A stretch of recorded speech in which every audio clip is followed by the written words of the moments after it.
צד אחד מתחילים בסייעתא דשמיא ספר במדבר, חומש הפיקודים. ויש לנו בעזרת השם יתברך חג השבועות. השתבח שם הולד, בעזרת השם יום ראשון, יום מתן תורה, בעזרת השם נשתדל לגעת בשתי הנקודות כמה שנצליח ולחבר את הדברים.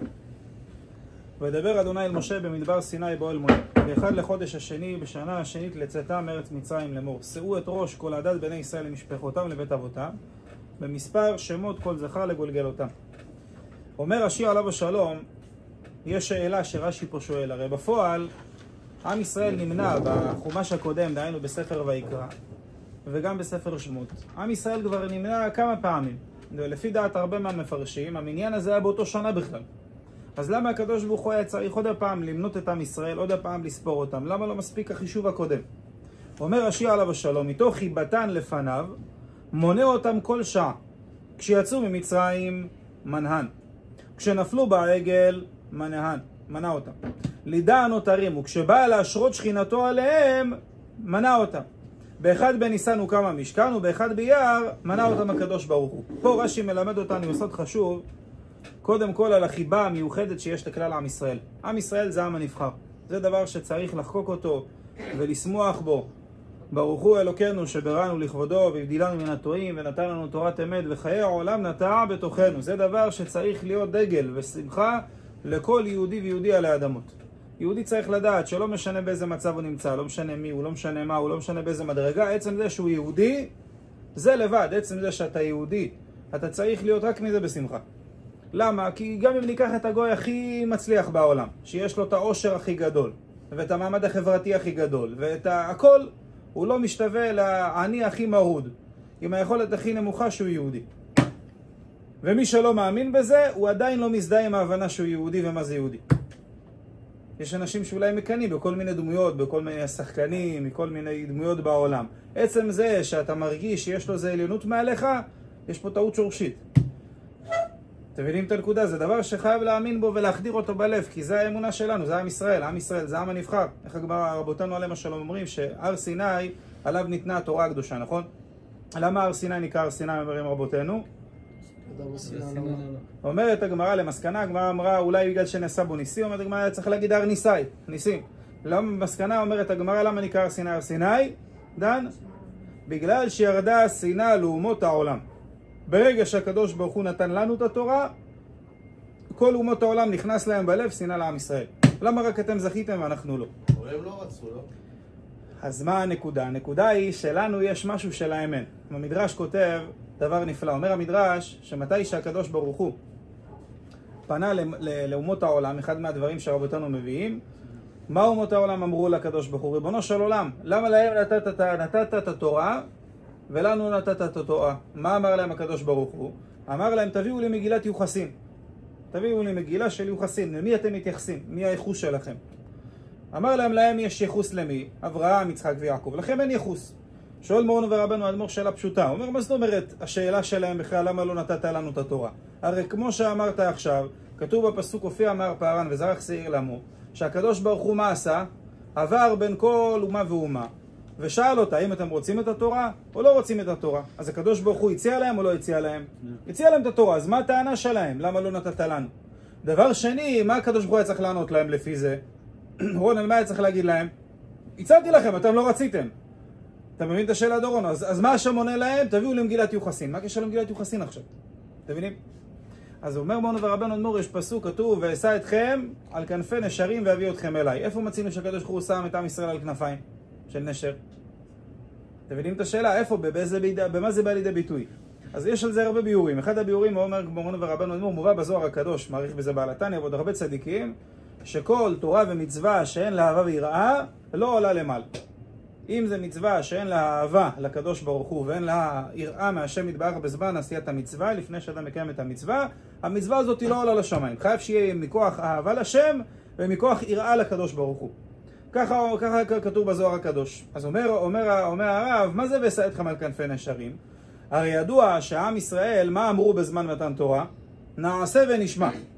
נכון? מה זה נעשה ונשמע? כמו שאומרים רבותינו עליהם השלום, הדבר הזה זה לא היה מסור לבני אדם.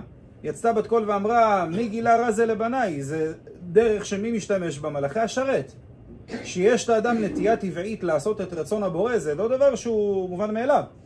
יש לאדם לכאורה גוף, יש לאדם יצרים, יש לאדם תאוות, יש לאדם התמודדויות, לכאורה הוא צריך ללכת אחריהם. מה הם היו צריכים לפי הנורמה לעשות? לבוא ולהגיד כמו שאר האומות, מה כתוב בה? מה? אתה נותן לנו ככה, מה שנקרא חוקים, אתה תשמעו, אתם הולכים לקבל עכשיו מלא חוקים, אתם מקבלים או לא? לכאורה מה תגיד לו? שמע, תגיד, תלוי מה? מה עם ישראל עושה? כל נעשה. מה שאתה אומר, השם מתבטלים אליך. האהבה והיראה הפנימית הזאת מהבורא, למה להם נתת ולנו אין את זה? על זה הם שאלו אותו. אומר מורנו ורבנו אדמו"ר. למה להם היה נטייה לקבל ורצון לקבל את התורה? זה לא דבר אנושי מה שהיה עם עם ישראל. אמר להם הקדוש ברוך הוא, זה לא אני נתתי להם. תביאו לי מגילת יוחסין, להם יש זרע קודש. מה נעשה? זה ההורים שלהם הנחינו להם. אברהם, יצחק ויעקב, כמו שכותב בעל התניא, הורישו לנו לכל יהודי ויהודי, בטבע שלו לאהוב את הקדוש ברוך הוא. בטבע שלו להיות ירא מהקדוש ברוך הוא. רק מה אדם צריך לעשות? צריך לעשות פעולות חיצוניות, לגלות את האהבה ולגלות את היראה לקדוש ברוך הוא. אין אדם שלא ירא. השאלה היא, היראה הזאת, במה אני משתמש בה? להיות ירא מהמשטרה שלא יתפוס אותי שוטר ייתן לי דוח? או מעכשיו מהמחבלים שלא ייכנס מישהו ויזרוק עלי איזה משהו? או מהפצצה שלא תיפול? ממה אני ירא? או שאת האלוקים אני ירא? אני בוחר. יש מדד, מכסה של יראה, אתה בוחר במה להשתמש בה. אם אתה מעלה את היראה הזאת ליראת שמיים, להיות ירא מתלמידי חכמים, להיות ירא מהתורה הקדושה, טוב. אם אתה לא משתמש בזה, זה מתפזר לדברים אחרים. אז פתאום אדם מקבל התקפי חרדה ועניינים בדברים אחרים בחיים. אותו דבר אהבה, אין אדם שלא אוהב, כל אדם אוהב. השאלה את מה הוא אוהב? הוא יכול להשתמש בכמות האהבה הזאת למה? לענייני העולם הזה, לקנייני העולם הזה. או יכול להשתמש בלמה, לאהבת השם, אהבת תלמידי חכמים, אהבת התורה, אהבת ישראל, לאהוב למקומות הטובים. התורה הקדושה ציפתה אותנו לקחת את כל הקומות האלה ולהשתמש בהם בדברים הטובים. אין אדם שאין לו אמונה, אין דבר כזה. שלא במי הוא מאמין, הוא מאמין בצה"ל, הוא מאמין בראש הממשלה, הוא מאמין בטראמפ, במי הוא מאמין, או שאתה מאמין בשם. כל אדם מאמין. מי שלא בוחר להאמין בצד הטוב, הוא ייקח את זה למקומות האחרים. יש סיפור מצחיק, סיפור אמיתי, כן? יש אחד מגדולי רבני החינוך בדור, קוראים לו הרב יחיאל יעקובזון. חלק מכירים, חלק לא מכירים, אדם מאוד גדול. באמת אדם מאוד גדול. הוא סיפר סיפור קצת מצחיק שהיה לו אישית. אתם יודעים, תמיד מה עושים כשאנשים שהם קיצוניים, כן? שמאלנים קיצוניים מאוד מאוד, של הקיבוצניקים, אנשים שאין להם שום ריח של תורה. הוא שום ריח של דת, הם שונאי דת. כשהם רואים חרדים, מה הם עושים? אתם החרדים, כל פעם באיזה טענה אחרת. אז הוא אומר, תמיד שהיו מתקילים אותי, יש שאלות כבר קבועות. למה החרדים לא עושים צבא? למה החרדים, לא יודע מה, לא עושים כך, לא עושים כך? שאלות רגילות, מורגלות. אתם מבינים את השאלה? תמיד אותו שאלות. הוא אומר, הפעם נתקלתי בשאלה שבחיים לא ידעתי מה, אף פעם שאלו אותי שאלה כזאת. תפס אותו איזה מישהו קיבוצניק אחד, ככה רחוק רציני, אמר לו, אתם החרדים, למה אתם שונאים כלבים? עכשיו הוא אומר, דרך של יהודי, בחוכמה, בדרך כלל מה יהודי עושה? שואל שאלה כנגד, כדי להרוויח זמן לחשוב, כן? הוא אומר, שאלתי אותו גם, אמרתי לו, מי אמר לך שאנחנו שונאים כלבים? אמר לו, מה, אני לא רואה איך כל הילדים החרדים עם הפאות לוקחים מקל ורצים ומרביצים לכלבים בשכונה, וזה. אומר, קלטתי את הסיטואציה, יצא ממנו בצורה מדהימה. תשמעו איך הוא יצא ממנו. אמר לו, הרב יעקובזון, תראו מה אמר לו. אמר לו, את האמת, אתה אומר דברים נכונים, באמת זה דבר חמור. אני בעזרת השם מדבר עם הרבנים, עם הראשי ישיבות, שידברו על זה בתלמודי תורה, שאסור להרביץ לכלבים, אסור לצער בעלי חיים. זה כאילו התחיל לדבר איתו כזה ככה. אמר לו, הוא היה בשוק שהוא הגיב לו ככה. ואז פתאום, הרב יעקובזון נסתכל עליו, אמר לו, רגע, אתה מהקיבוצים באזור כך וכך? אמר לו, כן. אמר לו, אוי ואבוי, אתם רוצחים הרבה. אמר לו, אני, מה עשיתי? עכשיו, הוא אומר שכשהוא בא ואמר לו על הכלבים, אחד מהטענות שלו היה, הוא אמר לו, מה, כלב אין לו נשמה, אין לו נפש, אתה יודע מה זה צער של חיה, אתה יודע מה זה כך, התחיל כאילו להתרבב לו על הרגש. תודה רבה. אמר לו הרב יעקובזון, אמר לו, אתם רוצחים הרבה, אתם כך, אתם זה. אמר לו, מה אנחנו עושים? לא עושים כלום. אמר לו, מה, אתה אמרת לי שאתה מהקיבוץ שם? אמר לו, כן, אני מהקיבוץ שם. אמר לו, אתם המצאתם את כל ההדברה שנגד החרקים, כמה ג'וקים הרגתם, כמה חיות הרגתם. מה, אין להם נשמה? היית פעם בהלוויה של ג'וק, התחיל לצאת עליו בכיוון ההפוך. הוא לא יודע מאיפה הוא בא אליו, כאילו, בטענה הזאת, כנגד. אמר לו, תראה, אי אפשר לשמור כל חיה. יש חיות שמזיקות, חיות שלא נוחות, חיות שכך. אמר לו, אני אסביר לך. אמר לו, אותנו התורה ציפתה לעשות סדר בחסד שאדם עושה, בצדקות שאדם עושה. בכל דבר שאדם עושה יש סדר הדרגות. מה להתחיל, עם מה לעבור. יש דברים שהם קודמים, יש דברים שהם מאוחרים. אמר לו הרב יעקובזון, רבותינו גילו לנו יסוד, שכל המרחם על אכזרים, סופו מה לעשות? להתאכזר על רחמנים. אמר לו, מי אמר? למה? למה זה חייב? לכאורה אני יכול לרחם על אכזרים וגם על רחמנים. למה כשאני רחם על האכזרים, כשאני אגיע לרחמנים אני אתאכזר עליהם? הסביר לו הרב יעקובזון שכל אדם ואדם, כמו שאמרתי מקודם, יש לו מכסה. אז יש אדם מכסה של רחמנות. אם את הרחמנות הזאת אתה פורק אותה על מה? על אכזרים. כשאתה מגיע לרחמנים אין לך מאיפה לשאוב את כוח לרחם, אז אתה מתאכזר. אמר לו, אתם לקחתם את כל הרחמים שלכם ואת כל המציאות שלכם, ועל מה הוצאתם אותם? הוצאתם אותם על כלבים, על חיות. אמר לו, בגלל זה אתה יכול לראות חרדי שאין לו מה לאכול וזרוק ברחוב ולעבור מולו והמשיך ללכת. לא מה שנקרא נכנס פה בצד ההפוך. כשאנחנו מתאכזרים, אתם מחזרים, ככה אמר לו. מה הנקודה? אני חוזר אז לנקודה הזאת. אז כל אדם ואדם אוהב, כל אדם ואדם ירא.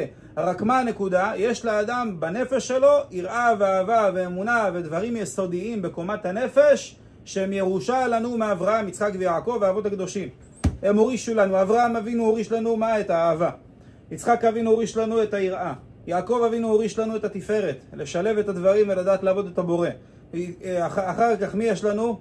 יוסף. יוסף הצדיק מה הוריש לנו? את מידת היסוד, את ההתקשרות לקשר את כל קומת המידות. לאחר מכן המשה רבנו והאהרון. כל אחד נתן את הנצח, אחד את העוד.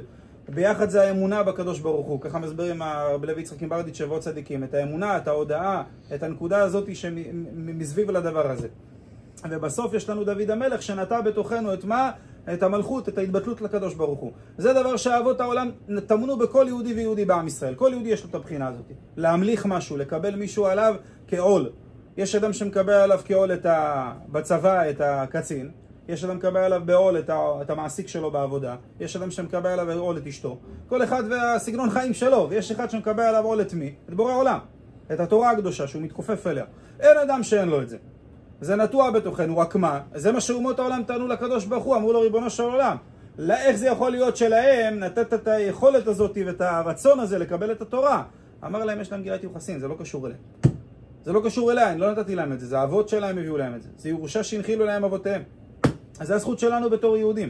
ולכן, השמחה של האדם צריכה להיות ביום מתן תורה, כמו שתראו איך הקדוש ברוך הוא מתייחס אלינו. אחד המצוות שאדם צריך להסתכל ולשאוב מהם כוחות, זה שהאדם צריך להידמות לקדוש ברוך הוא. מה השם יתברך רחום? אף אתה תהיה רחום. מה הקדוש ברוך הוא חנון? אף אתה תהיה חנון. תראו הספר תומר דבורה, בכל הספר שלו הוא כולו פירוש איך אדם ידמה לקדוש ברוך הוא בכל החלק הראשון שלו, לשם יתברך בכל המידות. אז אחד הנקודות, למשל, שהוא כותב שם, לשארית נחלתו. מה זה שארית נחלתו? הקדוש ברוך הוא קורא לעם ישראל שארית של הנחלה שלו. זה משהו שלי אישי. אז אומר תומר דבורה עליו השלום, גם אדם, אחד מהיסודות שעל ידיהם אדם יכול לבנות את אהבת ישראל ואהבה לכל יהודי ויהודי, זה לראות איך הקדוש ברוך הוא מתייחס לעם ישראל. אז תראו איך הקדוש ברוך הוא מתייחס לעם ישראל. בשעה יוצאים ממצרים, מונה אותם. בואו נראה כמה יש לי. כמו אדם שיש לו כסף, קיבל עכשיו סכום גדול, כן? של כסף. מה הוא עושה כל פעם? סופר. בואו נראה כמה יש לי עכשיו. נכון? אדם שיש לו דבר שהוא חביב עליו מאוד. מה הוא עושה? הוא כל פעם בודק, נכון? לא קשור לסימן ברכה עכשיו. המניין נעשה בצורה אחרת פה, כמו שכתוב, עם השקלים וכולי, אבל זה לא הנקודה. הנקודה היא שמצד החביבות של האדם, אדם שכבר מונה דבר, זה מעיד על חביבות. אז ממילא הקדוש ברוך הוא הוציא במצרים, בדק אותם. נפלו בעגל, רצה לראות כמה נשאר לו מהצער שהוא צריך להיפטר כמה יהודים. אחרי זה, כשעם ישראל ירד לו המשכן, ואז היה צריך למנות אותם בשביל מה? בפרשת השבוע, הקדוש ברוך הוא מנה אותם להיות ראויים למה? לזה שהשם יתברך משרה את שכינתו ביניהם. כי בפרשת השבוע ובפרשת במדבר עם ישראל הגיע למדרגה מאוד גדולה. הקדוש ברוך הוא חילק את השבטים לכמה דגלים? 4 דגלים. דגלים. כל דגל כמה היה בו? 3 שבטים. 3 בצד מזרח, מערב, צפון ודרום, והמשכן היה באמצע עם הלוויים באמצע.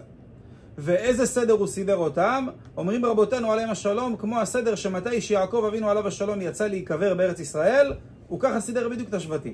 עכשיו, למה הוא סידר דווקא את השבטים בצורה כזאת? אומרים רבותינו עליהם השלום, שהוא ידע את הצבא של השמיים, את המלאכים, שהם בדיוק עומדים בצורה כזאת. הוא כיוון כנגד מה שנקרא בית מקדש של מעלה. יש מחלוקת אם הם היו הולכים בזמן ההליכה, אם הם היו כמו ארון שהולך, או כמו קורא, שהיה אחד הולך ואחד אחריו, אחד אחריו ואחד אחריו, ממשיך כקורא. יש מחלוקת בירושלמי איך בדיוק בהליכה, אבל בחנייה שלהם, לכל הדעות זה היה כמו קובייה. זאת אומרת, היה פה, פה, פה ופה, והמשכן באמצע. וזה העיד כביכול על החביבות שכשהקדוש ברוך הוא רצה להשרות את השכינה בתוך עם ישראל, במדבר, מתי שעם ישראל הלך בכל 40 שנה האלה, שהם היו במדבר, השם יתברך סידר אותם בצורה כזאת שיהיו דומים לפמליה של מעלה, איך שהקדוש ברוך הוא משרה שכינתו בשמיים. כנגד זה הוא סידר אותנו גם כן בארץ, באותו אופן ובאותו מידה. וזה מעיד, כמו שאמרנו, על החביבות שיש לקדוש ברוך הוא כלפינו. אז אם השם יתברך שהוא ברא את העולם ויודע הערך של כל דבר ודבר, ככה מרומם ומעלה את עם ישראל למדרגות כאלה גדולות, כמה אנחנו צריכים להבין מה זה ערך של יהודי. כמה אנחנו אמורים להבין את הערך של הדבר הזה שאשר בחר בנו מכל העמים. זה מה שאני אומר הרבה פעמים. עכשיו אנחנו נשים לספר במדבר. בספר במדבר מובא כמה וכמה מאורות שעם ישראל עבר וחטא בחטאים מאוד לא פשוטים. בעניין של, כמו שאתם תראו בעזרת השם יתברך, שעם ישראל חטא בחטא המתאוננים, ובעוד מלא חטאים שעם ישראל עבר דברים שהם לא פשוטים, בקורח ועדתו וכו' וכו'. אבל אחד הדברים הפלאיים שאנחנו רואים, שדווקא במקומות של הנפילות הקשות, לאחר מכן הקדוש ברוך הוא אומר למשה רבנו, למשל, אחרי החטא שהם התאוו תאווה, מה אמר להם הקדוש ברוך הוא? רבנו אמר לקדוש ברוך הוא, ריבונו של עולם, מאיפה נביא להם בשר, מאיפה נביא להם כך? מה אמר לקדוש ברוך הוא? קח לך 70 זקנים. נכון? אז רש"י שם כותב, מה זה קח לך 70 זקנים? איך הוא ייקח אותם בידיים, יתפוס אותם? מה המשמעות של קח לך? אומר רש"י עליו השלום, כך ככם בדברים, תגיד להם איזה זכות יש לכם אסף שמה, שאתם הולכים להיות המנהיגים של עם ישראל, של הבנים של הקדוש ברוך הוא. מי שיסתכל שם על רש"י, יהיה לו תמיהה, אני מאמין, בצורה מאוד פשוטה. אתה קורא את כל הפסוקים. עם ישראל מכעיס לפני הקדוש ברוך הוא. משה רבנו כועס עליהם. הם נמצאים במצב שמצערים כביכול את הרב שלהם ואת הקדוש ברוך הוא. מה אומר להם משה? מה אומר לקדוש ברוך הוא? תגיד להם, יש לכם זכות. איזה זכות יש לכם? אתם הולכים להיות המנהיגים של הבנים של המקום. מה בנים של המקום? לכאורה, אם אנחנו מסתכלים בעיניים שלנו, ילדים כאלה עדיף להרוג. הם עושים חטאים, עושים כך. תראו איך הקדוש ברוך הוא מסתכל. גם אחרי שחטאו, גם אחרי שמרדו, גם אחרי שעשו, מצד הקדוש ברוך הוא זה עדיין הבנים שלי. זה עדיין הבנים של הקדוש ברוך הוא, זה לא משנה באיזה מצבים הם נמצאים. אותו דבר גם כן עם יהושע בן נון. קח לך את יהושע, תקחם בכך טוב בדברים, תגיד לו כמה זכות. גם שם משה רבנו אומר לקדוש ברוך הוא, מי המנהיג שלהם וכולי. עם ישראל לא משנה מה חוטא, ישראל אף על פי שחטא, ישראל הוא. וזה הזכות הזאת, מתי קיבלנו אותה, מתי הנשמה שלנו קיבלה את החותם העצום הזה לכל החיים? ביום מתן תורה. ביום מתן תורה עם ישראל קיבל את העוצמה הגדולה, אמרתי את זה כמה פעמים, שכל הבריאה כולה היה לה שתי התחלות. יש מה שנקרא התחלה אחת שזה בראשית, מעשה בראשית, ויש לנו את מעמד הר סיני. במעמד הר סיני הדבר שהתחדש זה שעד מתן תורה העולם מתנהג בחסד. חסד של מי? של בורא עולם. לא היה מי שיעשה מצוות והתעוררות מלמטה כדי לגרום לקדוש ברוך הוא להמשיך להזין ולפרנס את העולם. ממתן תורה הקדוש ברוך הוא מסר את כל הנהגת הבריאה בידיים שלנו. אם עם ישראל עושה מצוות, עושה מעשים טובים, יש ברכה בעולם. אם חס ושלום הולכים בדרך לא טובה, אז גם כנגד הקדוש ברוך הוא משפיע בעולם דינים ודברים לא טובים. אז זה סוג של עוד תחילת הבריאה מחדש. הזמן הזה של מתן תורה. רציתי להקריא לכם דבר נפלא שכותב האדמו"ר מסלוני, כמו שאמרנו מקודם, מה עם ישראל אמר במעמד הר סיני? נעשה ונשמע. אז כמו שאמרנו מקודם, מה השאלה שנשאלת על הדבר הזה? כמו שכל האומות העולם שאלו. אדם צריך קודם כל להבין מה הוא עושה, ואחרי זה לבוא ולעשות. אלא מה? יש פה נקודה מסוימת מאוד מאוד מעניינת, שהיא חשובה מאוד מאוד. כותב פה האדמו"ר מסלונים, יסוד חשוב, שלדעתי צריך להחדיר אותו ולקבל אותו בצורה מסוימת של הסתכלות על החיים. יש בה דבר מאוד מאוד גדול. כותב פה הרב כך, מביא את זה בשם הרבי מקוזניץ'. הוא כותב, כי תכלית רצון הבורא שנתהווה הקדוש ברוך הוא להיות לו דירה במה? דירה בתחתונים. זה התכלית שהקדוש ברוך הוא ברא את כל העולמות בשביל מה? שהשם יתברך ישרה את שכינתו איפה? למטה, לא בשמיים. זה העניין של מתן תורה, זה מה שכתוב במדרש, כמה הקדוש ברוך הוא יסתכל על מתן תורה. אומר המדרש, למשל, למה הדבר דומה? למלך שהייתה לו בת יחידה. תראו איך חז"ל הסתכלו על זה, זה פחד. היה מלך שהיה לו בת יחידה, והוא חיפש הרבה שנים חתן לכלה שלו, לבת שלו, שיהיה חתן שלו. עד שבסוף הוא לקח את מי? איזה מישהו, אחד האנשים שהיה הבן שלה או אוהב שלו, מישהו שהוא היה אוהב אותו, ונתן לו את הבת שלו לכלה. ואמר לו, אותו מלך לאותו חתן, אמר לו, תקשיב חתני היקר, אני מבקש ממך בבקשה, תעשה לי בבית שלך, בבית הגדול שאני מביא לך, תעשה לי חדר קטן. ובחדר הזה אני רוצה לבוא להיות בו, מתי שאני ארצה. אמר לו, למה? אמר לו, כי אני רוצה תמיד להיות קרוב לבת שלי, שאני אוכל להסתכל עליה ולראות אותה. אומר המדרש, אותו דבר כביכול הקדוש ברוך הוא. אמר הקדוש ברוך הוא, מה? אני נותן חיפשתי לבת שלי, לתורה הקדושה, שנים חתן. בסוף לקחתי את מי? את הבנים של אברהם, יצחק ויעקב. שהם יהיו העם הנבחר והעם שמקבל את הבת היחידה של הקדוש ברוך הוא. אומר הקדוש ברוך הוא, ועשו לי משכן ושכנתי בתוכם. אני רוצה לרדת למטה. אני רוצה להיות ליד התורה הקדושה. אני רוצה להיות את הבת היחידה שלי. ככה הקדוש ברוך הוא מסתכל על הנתינת התורה. תראו איך שאני מסתכל על זה. אז הרצון של הקדוש ברוך הוא, התאווה כביכול בהבנות שלנו של הקדוש ברוך הוא, זה מה? שיהיה לו דירה פה למטה. פה בארץ שיהיה לו את הדירה. בשמיים זה עוד נקודה. אבל כמו שאמרתי, אנשים לא הרבה יודעים את היסוד הזה. יש יסוד אדיר של רבנו אור החיים הקדוש. רבי חיים בן עטר כותב שמתי שמשה רבנו התפלל באחד התפילות לקדוש ברוך הוא כינה אותו בצורה כזאת. אלוהי הרוחות לכל בשר. שואל רבי חיים בן עטר עליו השלום, שם הקדוש ברוך הוא רצה לחלות את ישראל. איך פונה משה רבנו לקדוש ברוך הוא? אלוהי הרוחות לכל בשר. אומר אור החיים הקדוש, מה זה השבח הזה? תגיד לו אלוהי השמיים, תגיד לו ריבון העולמים, מה זה אלוהי הרוחות לכל בשר? מבינים את השאלה? מה המשמעות של השבח הזה? איזה עניין הוא אומר בזה? אסף, מה הפשט בזה? אלוהי הרוחות לכל בשר, מה העניין פה? אומר רבי חיים בן עטר דבר עצום. אומר אור החיים הקדוש, יש כמה שבחים שעולים לפני הקדוש ברוך הוא ועושים לו נחת רוח. שבח אחד מהו? אומר רבי חיים בן עטר, זה השבח שנעשה על ידי בני אדם שנמצאים פה בארץ. שבח שני זה על ידי מלאכי השרת. שבח שלישי זה על ידי נשמות הצדיקים. צדיקים שנפטרו וצדיקים שעוד לא יורדו לעולם. אומר אור החיים הקדוש, השבח הכי נמוך זה של המלאכים. השבח שהמלאכים משבחים את הקדוש ברוך הוא ומשוררים והכל, זה הכי נמוך. למעלה מזה, אומר רבי חיים בן עטר, זה נשמות הצדיקים. זה שבח יותר גבוה מהמלאכים שמשבחים לקדוש ברוך הוא. למעלה מזה, מה זה נשמות הצדיקים?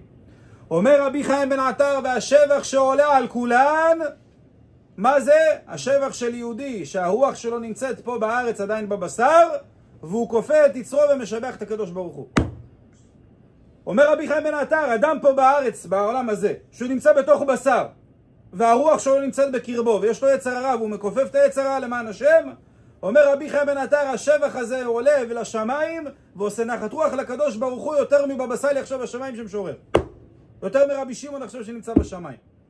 כשהוא היה בארץ, היה בארץ, אבל עכשיו שהוא בשמיים, השבח של יהודי פה שנמצא בארץ יותר גבוה. לכן מה אומר הקדוש ברוך הוא? אומר רבי חיים בן עטר לקדוש ברוך הוא, אומר לו, ריבונו של העולם, אם אתה תהרוג את עם ישראל פה בארץ, אתה תאבד את מה? את הנחת רוח הגדול הזה של אלוהי הרוחות לכל בשר. אתה לא תוכל יותר לקבל את השבח הזה. כך אומר רבי חיים בן עטר, תראו כאילו איך הוא פייס את הקדוש ברוך הוא, איך הוא משך כביכול הרחמים על עם ישראל. אתה חייב אותם פה בארץ. כי ברגע שהם נמצאים פה זה הנחת רוח הגדול שיש לך. כי ידוע מה שמובא בבעל התניא, בעל התניא כתוב מתי שיצחק אבינו עליו השלום, כן? שלח את עשיו להביא לו מטעמים, איך הוא אמר לו? עשה לי מטעמים כאשר אהבתי. אומר הזוהר הקדוש, מצד אחד יצחק אמר את זה למי? לעשיו. אבל אומר הזוהר הקדוש שאת אותו משפט הזה מי אומר למי? הקדוש ברוך הוא, השכינה הקדושה אומרת לעם ישראל. ועשה לי מטעמים כאשר אהבתי.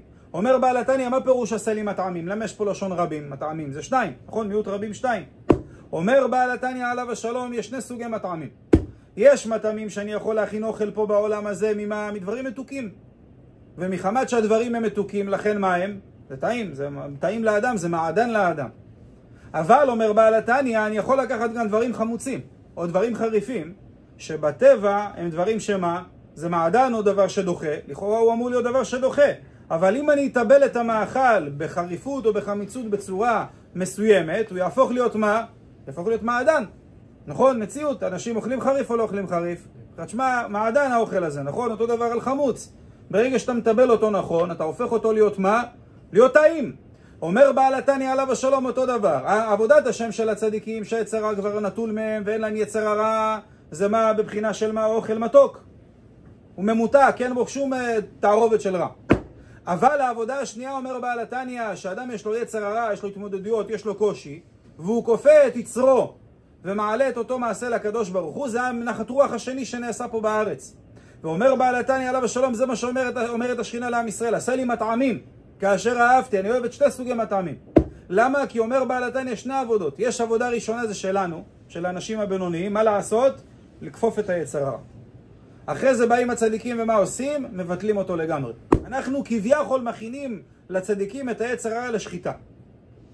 אתה לא יכול לשחוט אותו לבד כי הוא נמצא בקרבך, אז מה אתה עושה? אתה מכופף אותו, מוריד לו את הראש, מכין אותו מה שנקרא לשחיטה. בא הצדיק, טלק, מוריד אותו לגמרי. זה אנחנו עושים איתם עבודה ביחד. בגלל זה הצדיקים בלי הבינוניים לא יכולים, הם חייבים אותנו. חייבים את האנשים הפשוטים שיעשו את המצוות, שיעשו את הקושי, את ההתמודדות. כי על ידי הכיפלה ליצרה הזה, על ידי זה שאדם כופה את יצרו, זה נחת רוח אדיר לקדוש ברוך הוא. עד כדי כך יש גמרא מחרידה, גמרא בבא מציעא מביאה דין. יש לנו שתי דינים בתורה. יש דין של עזוב תעזוב עמו, ויש דין של, אני יודע, עזיבה זה לפרוק. מה זה מצווה של טעינה? נו. אורן? טוב, נגיד לכם את זה זורה פשוטה. יש לנו שתי מצוות בתורה. יש מצווה אחת שנקראת פריקה, ויש לנו מצווה אחת שנקראת עזיבה. מה פירוש? פריקה וטעינה, מחילה. מה הכוונה? יש עכשיו בן אדם, אתה רואה בן אדם עם חמור. הולך ברחוב. מה שנהוג פעם. ואותו בן אדם הזה שנמצא עם החמור, יש לו עכשיו מה? מסע שהוא צריך להרים על החמור. הוא צריך לקחת את הדברים שנמצאים ברצפה, אוריאל, ולשים אותם על החמור. איזה מצווה זאת נקראת? נקראת טעינה. עזוב תעזוב עמו. דהיינו שתעזור לו לעזוב, תעזור לו להתקדם. בסדר? זה מצווה אחת. שמה אני צריך לעשות? לקחת את הדברים שנמצאים על הרצפה, ולעזור לו לשים אותם מסע על החמור. בסדר, מובן? יפה מאוד. זה מצווה אחת. מצווה שנייה התורה אומרת שיש לנו. איזה מצווה זאת? היא פריקה. אם עכשיו אתה רואה בן אדם עם מסע כבר על הגב של הבהמה, אומר לך, תשמע, קשה לי, אני רוצה להוריד את זה, אני לא מצליח לבד. אז יש לי מצווה מה לעשות? לעזור לו לפרוק. מה מצווה יותר גדולה, טעינה או פריקה? מה אתם אומרים? דן, מה אתה אומר? מה מצווה יותר? הפריקה. למה? בגלל העול על החמור. יפה מאוד, כי יש לי פה שתי עניינים. יש לי פה מצד אחד העזרה ליהודי הזה. דבר שני, שיש לי מעצר בעלי חיים. הבהמה עכשיו כל זמן שנמצאת עליה מה, כל המסע, כואב לה, ויש מצווה של צער בעלי חיים. אז שאני פורק את המסע מעל גבי הפרה או מעל גבי החמור, אני עושה פה שתי מצוות. מצווה אחת בבן אדם לחברו, מצווה שנייה אני עושה כלפי מה? כלפי הבהמה, שאני מוריד מן את הצער שלה. מובן עד לפה. לעומת זאת, כשאני עושה רק טעינה, אני עושה רק מצווה אחת, לעזור ליהודי, אבל כלפי הבהמה, אדרבה, אני רק מוסיף עליה עול. מובן עד לפה. אומרת הגמרא בבבא מציעא, הדין מעניין. מה יהיה הדין, אומרת הגמרא, אם אתה הולך בשכונה, ואתה רואה שתי אנשים. אחד יש לו מצוות פריקה, ואחד יש לו מצוות טעינה. עד לפה, למי אני אמור לעזור? אז יש לו מצוות הפריקה, נכון? לפי מה שלמדנו עכשיו. אבל אומרת הגמרא, אסף, אתה שומע?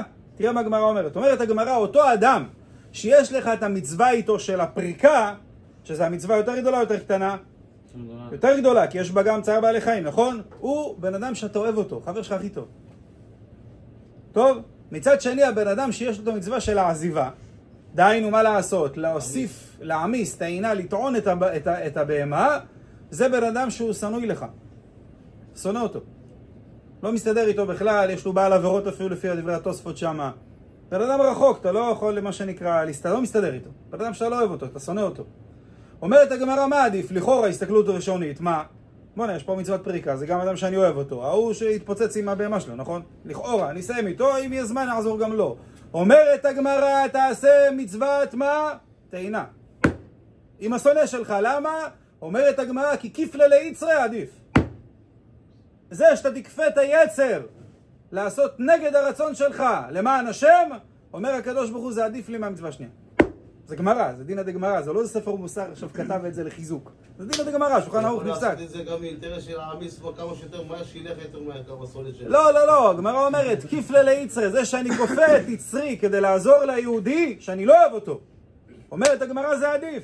תראו את ההסתכלות של חז"ל, הם הבינו בעומק מה יותר יעשה נחת רוח לקדוש ברוך הוא.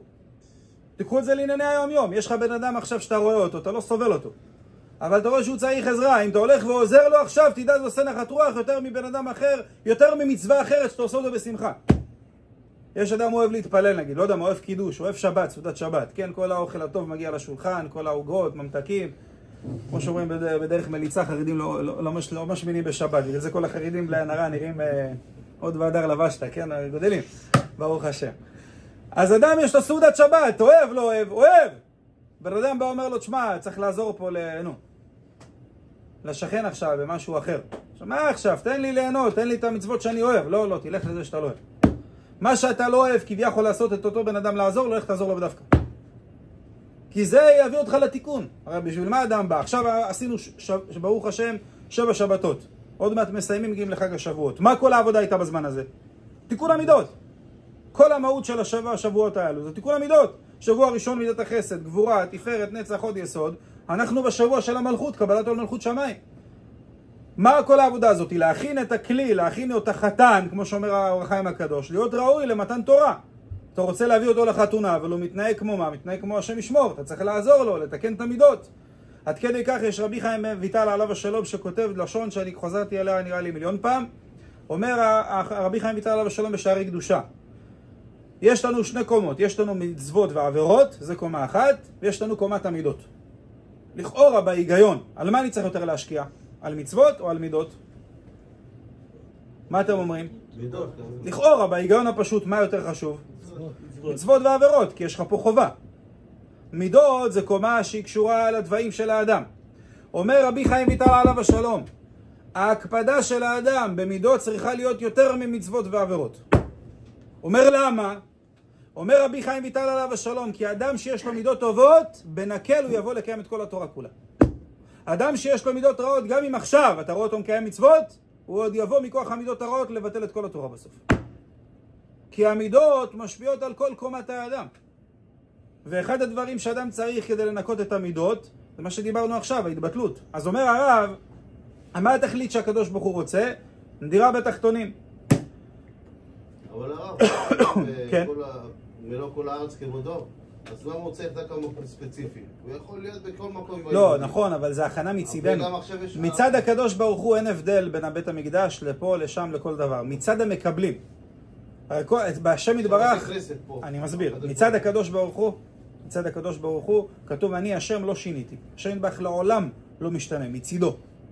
אבל מה הנקודה? מצידנו לקבל את זה, בזה תלוי איפה הוא יותר מתגלם. מצד הנבראים, לא מצד הבורא. מצד הבורא אין הבדל. בין מקום של, לא יודע מה, השם ישמור, מקום של איסורים, לבין פה, מצד הקדוש ברוך הוא, הכל נמצא בכל מקום. השם הוא פה, השם נמצא בכל מקום בעולם. מלוא כל הארץ כבודו. רק מה הנקודה? מצד ההתגלות לנבראים, בדרג הגבוה יותר, זה תלוי בהכנה של המקבלים. ככל שאדם יותר מכין את עצמו, שכינה יותר שורה עליו. ברמה יותר גבוהה, בבהירות יותר גדולה, בנהירות יותר גדולה. עד שאדם יכול להגיע למעלה גדולה כמו משה רבנו, שמשה רבנו שכינה איתה מדברת מגרונו. משה רבנו היה במצב כזה שהוא כבר לא היה אני. נגמר אני, אין אני. הוא לא בן אנוש כבר. השכינה מדברת מהגרון שלו. אין לו שליטה. השם בא לדבר לו מהפה, תחשבו איזה מדרגה, כן? פשוט להבין את זה קצת, כן? קרן אור פניו. אין, כולו הפך להיות חתיכת קדושה, חתיכת אלוקות. עד כדי כך המדרש כותב בסוף ספר וזאת ברכה, מה שקוראים בהושענא רבה. מדרש שכל פעם קוראים אותו ועולה דמעות בעיניים. המדרש כותב שמתי שהקדוש ברוך הוא רצה שמשה רבנו ייפטר, משה רבנו לא רצה להיפטר מן העולם. בא מלאך המוות, אומר לו תלך. לא נותן לך את הנשמה שלי, אתה לא לוקח אותי. מדרש שם מזעזע, אומר לו אתה לא לוקח אותי. תעשה מה שאתה רוצה, אתה ניסה להתקרב. אומר המדרש, לקח משה רבנו את המטה שהיה חקוק עליו שם, השם רץ עליו, בום, נתן לו מכה. העיף אותו את מלאך המוות, אומר לך, אתה תעשה מה שאתה רוצה, אותי אתה לא לוקח. אמר לו, אני ממסר בידי לקחת את כולם. אמר לו, לא אותי. אותי אתה לא לוקח. טוב, אין ברירה, אין מי שיקח אותו. השם יתברך עצמו מתגלה לנשמה של משה. זה מדרש, זה לא אני כותב את זה, כן? אומר הקדוש ברוך הוא לנשמת משה, ביתי תחזרי להיות איתי, למעלה. מה היא אומרת? לא טוב לי בגוף של משה. הנשמה עכשיו. לא, תבינו איזה מדרגות. אפשר להבין את הדבר הזה? אי אפשר להבין את זה. טוב לי בגוף של משה, לא רוצה. השם יתברך אומר לה, תבואי להיות אצלי, כאילו להיות עם הקדוש ברוך הוא. אומרת, לא, אני רוצה להיות פה. רואה הקדוש ברוך הוא שאין ברירה, מה עושה? נושק, מושך אותה. מכאן נתת נשיקה, לא, משך אותה בכוח, מה שנקרא. לא, זה יותר. אצל אהרון מיתת הנשיקה התבטא בזה שהוא לא עבר צער, אבל אצל משה רבנו כביכול הוא היה צריך למשוך אותו בנשיקה כדי להחזיר אותו למעלה, כי הנשמה לא רצתה. נוח לי בגופו של משה.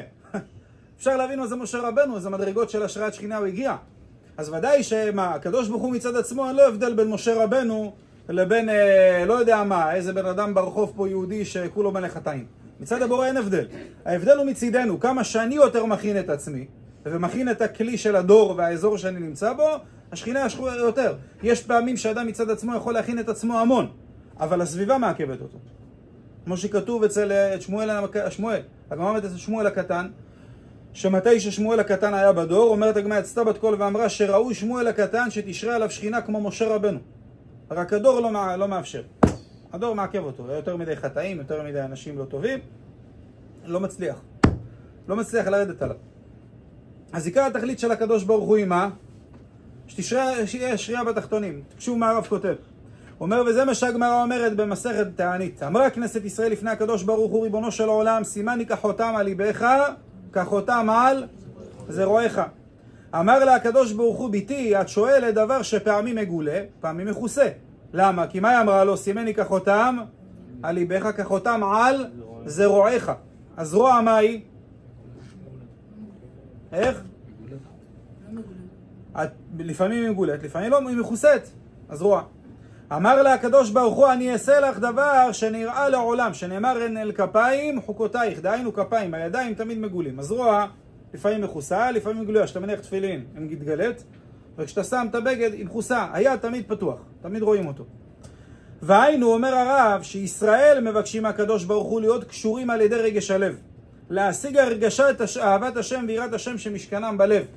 הוא משיב להם הקדוש ברוך הוא שהקשר על ידי הרגש הוא דבר שפעמים מתגלה, ופעמים מכוסה. יש פעמים שאדם מרגיש מה? גילוי של אהבה לקדוש ברוך הוא, גילוי של יראה לקדוש ברוך הוא. ויש פעמים שמה? לא תמיד אדם מסוגל. שלא תמיד מסוגל לאדם לעורר את תשוקת ליבו, ולפעמים הוא לאו ברכי. ואילו הקשר בדבר שנראה לעולם הוא אין אל כפיים חוקותייך, שמורה על ענייני העשייה, שבהם אין עליות וירידות. וכשיהודי מקיים במעשה, בעבודת השם, שימו לב את הנקודה, והרי הוא מתמוגג ומתענג מזה גופה שעושה את רצון השם. וזהו עניין הקדים ונעשה לנשמע, שההתחלה תהיה מעשה. מה פירוש נעשה ונשמע? נשמע זה בהבנה, התבוננות. שאדם מגיע לאהבה, ליראה לקדוש ברוך הוא. אבל הקדוש ברוך הוא אומר, קודם כל אני רוצה שתשמח במעשה עצמו. מה אנחנו מברכים בברכה? אשר קידשנו במצוותיו וציוונו.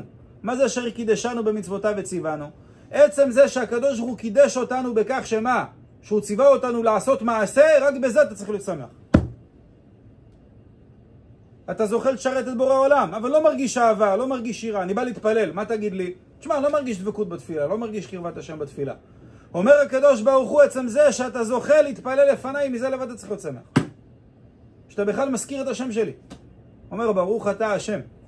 עצם זה שאתה זוכה להכרה בבורא, אומר הקדוש ברוך הוא, זה לבד, אתה צריך רק בזה לשמוח. זה נעשה ונשמע. קודם כל, מה הם אומרים? ריבונו של עולם, לא משנה אם נבין או לא נבין. קודם כל, אנחנו רוצים לעשות. אנחנו רוצים להיות קשורים אליך תמיד. גם כשיש רגש, אין רגש, לא משנה מתי, רוצים להיות קרובים אליך. רוצים לעבוד אותך. המידה הזאת נקראת, זה העבודה של השבוע, מידת המלכות. מה המשמעות של מידת המלכות? מלכות ידוע בספירות, לת לה מגרמה כלום, אין לה אור עצמי, רק מה שהיא מקבלת מלמעלה. אותו דבר, העבודה הראשונית שלנו כיהודים היא אמורה להתחיל בהבנה כזאת של ענה עבדה דקודשה בריחו. מה זה העבד? עבד זה אדם שאין לו כלום, אין לו שום דבר מעצמו. קודם כל אני בטל לקדוש ברוך הוא. אני רוצה לעשות את רצון השם יתברך. אחרי שאני מגיע להבנה של לעשות את רצון השם יתברך, אז אני יכול להגיע לנשמה. אז אני יכול להגיע למציאות של הרגשים, של אהבה, של יראה, של שמחה במצוות, של כל הדברים הגדולים שאנחנו תמיד משתוקקים אליהם. אבל הבסיס של עבודת השם צריך להיות קבלת עול מלכות שמיים. כעול, כשור לעול וכחמור למסע.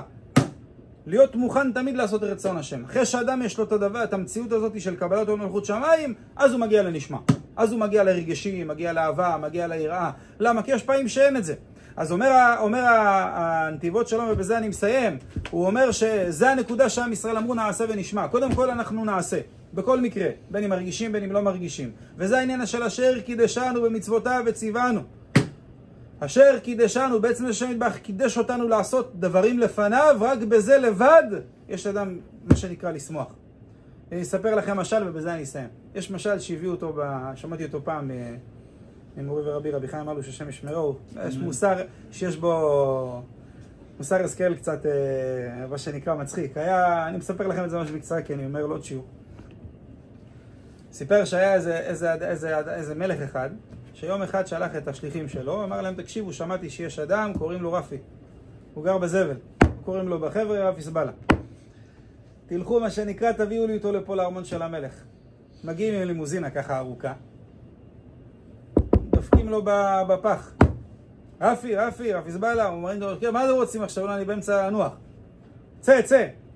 הוא יוצא, רואים את הבן אדם כולו, יש לו שיער של שם ישמור, כולו בלכלוך, בגדים קרועים. הוא לא בוא, אתה בא איתנו. אמרו לו, לאיפה אני בא איתכם? מי אתם? הוא רואה פתאום לימוזינה, רכבים, אנשים, שרתים, לא מבין מה זה. אמרו לו, המלך רוצה שתבוא לארמון. אני? אולי אתם טועים? אמרו לו, אתה רפי סבלה? אמרו לו, אמר להם, כן, אני רפי סבלה. אמר להם, תעלה. טוב, הם שמו כמה סמיכות, כמה דברים, שהוא לא יישב ישירות על הרכב. למה זה, כן, פח מהלך, כאילו, זה לא... בקיצור, לקחו אותו לארמון, הבן אדם היה צריך טיפול 10,000, הורידו לו את הציפורניים עם דיסק, ברוב שהיה שם עובי, כן, ניקו אותו, שיפצו אותו, עשו לו שם עבודה טובה. הלבישו אותו בגדים של אדם מכובד, הביאו אותו לפני המלך. המלך אמר לו, זהו, מהיום אתה כבר לא נקרא רפי סבלה, אתה נקרא רפי, אתה פה אצלנו בממלכה, אתה עכשיו הופך להיות שר שלי של המלך, אני שם לך עובדים, שם לך אנוש, אנשים שילמדו אותך תכסיסי המלחמה. איך להתנהג כבן מלכות, איך כך. טוב. בקיצור, עבר כמה שבועות. בן אדם התחיל להיות מה שנקרא בפנים, התחיל כבר להיות טיפה מלומד, דבר קצת, זה, כן, התחיל פתאום להיות מבין בעניינים. טוב, עבר שנה, עבר שנתיים. אחרי זה שנתיים, המלך יום אחד מסתכל, הוא היה נמצא בשורה של השרים, הוא היה נמצא בסוף. המלך רואה שהפנים של רפי, באיזה פנים? צער. המלך, מה זה? למה ככה עם פנים כאלה עצובות? אני אדבר איתו.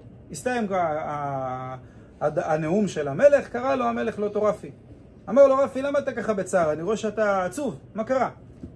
אמר לו, תראה, אדוני המלך, מה אני אגיד לך? אני פה כבר שנתיים, וברוך השם, קודם כל, אני פה וזה, אמר לו, נו, ומה? אמר לו, אני נמצא האחרון בשורה של השרים, ואני לא מתקדם, אני רוצה להיות יותר קדימה. אמר לו המלך, רפי, אתה זוכר מאיפה באת? היו קוראים לך רפי סבלה, היית בזבל בכלל. לא היה לך כלום בחיים. עכשיו אתה שר של המלך. אתה בכלל, אתה מבין על מה אתה מדבר? אמר לו, אתה צריך לשמוח כל החיים, גם תהיה אחרון. רואים חכמי המוסר אותו דבר אנחנו. אדם לפעמים זכה, היה רחוק, נמצא בגיהני גיהנום, השם ישמור. בעולם הזה. רחוק, לא יודע מה זה תפילה, לא תורה, לא מצוות, לא יודע מה זה להגיד שם השם בכלל, לא יודע כלום. הוא במקום לקרוא תלמוד בבלי, תלמוד בובלה, כן? הוא לא יודע לקרוא שום דבר, הכל אצלו מבולבל, לא יודע כלום. זכה שהקדוש ברוך הוא קרב אותו. הכיר לו תורה, הכיר לו מצוות, הכיר לו מעשים טובים. מה האדם אומר? בצער, מה אני לא מצליח להיות כל המחשבה בקדושה של תפילה? אדוני, אתה לפני כמה זמן היית בזבלה, היית בקריטיות ומיתות בדין, תגיד תודה. זה דבר שהרבה פעמים אדם לא שם לב.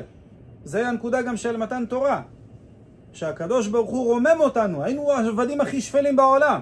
שם אותנו להיות הכתר של הבריאה. במקום לשמוח בזה ולהתלהב מזה, מה אנחנו עושים? לא, אבל אני רוצה, למה אני לא בבא סאלי? למה לא רבי שמעון בר יוחאי? תגיד תודה, אתה היית מתנהג כמו גוי. אתה קרוב לקדוש ברוך הוא, אתה מתפלל, אתה עושה מצוות, מעשים טובים. לכן הקדוש ברוך הוא מצפה מאיתנו קודם כל לשמוח בעשייה. קודם כל לשמוח בזה שאנחנו זוכים להיות עבדים של הקדוש ברוך הוא. זוכים להיות עבדים של השם יתברך, זוכים להיות משרתי אל עליון. אפשר להבין את זה? מלאכי השרת פוחדים, מזדעזעים. מאיפה יש את הנהר דינור שבו הנשמות מתנקות בשמיים? מהזיעה של מלאכי השרת, שכשהם שרים לפני השם יתברך, מהיראה שלהם, נוטף מהם זיעה של לבה של אש, נהפך מזה אומר המדרש לנהר דינור. הם, מלאכים קדושים פוחדים מהקדוש ברוך הוא. השם יתברך אומר להם, שתקו כולם, אני רוצה לשמוע עכשיו את פלוני אומר ברכת שהכל בדברו. אתה יכול להבין מה זה? אז אדם יכול יש לו על מה להיות בצער. רק על זה שאדם הוא יהודי, הוא צריך רק על זה להיות שמח. השם יזכה אותנו בזאת השם יתברך להאמין בזה ולחיות ככה. כי זה יצר הרע, תמיד היצר הרע נותן לאדם הרגשות. אבל לא לשכוח שהיינו פעם רפי סבלה, כן? היינו שם וענו. וזיכה אותנו השם יתברך, אדם צריך להיות שמח בזה. ברוך הוא אלוקינו שבראנו לכבודו, הבדילנו מן הטועים ונתנו תורת אמת וחיי העולם נטע בתוכנו. זה השמחה של כל יהודי שצריכה להיות, בכל זמן, בכל מצב, וככל שיש לך יותר, עוד יותר תשמח. אז כמו אמרתי לכם, המדבקה, קמת בבוקר, תודה רבה, כל השאר בונוס. כאילו זה הבחינה, באמת, האדם צריך להסתכל על זה בצורה כזאת. זכית, יש לך תורה, מצוות, מעשים טובים, לשמוע שיעור תורה, לעבוד את השם. אדם היה לפני כן השם ישמור ברחוק כמתחווה קשת מכל זיקה של דרך השם. זכות, אדם להיות שמח. כל שכן אם אדם עולה ומתעלה ומגיע למדרגות, כמה אדם צריך להיות שמח ומאושר כל ימי חייו. השם יזכה אותנו בעזרת השם. רבי חנניה בן עקשיא אומר